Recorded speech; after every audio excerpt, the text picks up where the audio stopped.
بسم اللہ الرحمن الرحیم۔ السلام علیکم، آپ احباب کو اردو کتاب پہ خوش آمدید۔ قدیم مصر کے مشہور ترین فنون توتن خامن کی نو عمر دلہن تاریخ دانوں و ماہرین آثار قدیمہ کے لیے ہمیشہ سے ایک مما رہی ہے، لیکن سائنسدانوں کا کہنا ہے کہ پہلی بار وہ اس ممے کو حل کرنے کے قریب پہنچے ہیں۔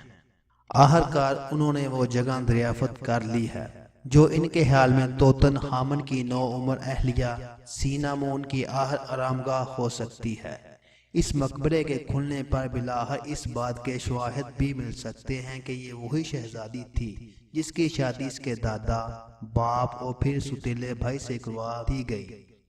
قدیم مصر کی اس نوعمر ملکہ کی زندگی کا یہ المناک ترین پہلو ہے کہ اسے اپنے دادا، اپنے باپ اور پھر سوتیلے بھائی توتن خامن سے شادی کرنا پڑی۔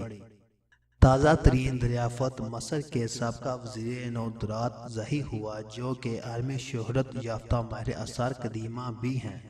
توتن خامن جو کہ 1327 ہجری سے 1332 ہجری قبل ازاں مسیح میں مصر کا حکمران تھا کی موت کے بعد اس کی ملکہ سینامون نے اگلے فرعون کے ساتھ بھی شادی کر لی تھی۔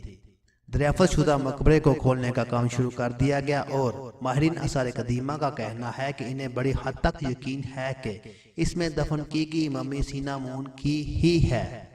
اس مقبرے کے مقام کے بارے میں ابتدائی شواہد جولائی 2017 میں ملے تھے، جس کے بعد جدید ترین گاؤنڈ پینیٹریٹنگ راڈار ٹیکنالوجی کے ذریعے اس کے اندر موجود جائے دفن اور اندرونی سٹرکچر کے بارے میں معلومات جمع کی گئی تھی۔ راڈار ٹیکنالوجی کے ذریعے ہی سطح زمین سے 16 فٹ کی گہرائی پر مقبرے کے دروازے کا سراغ لگایا گیا تھا۔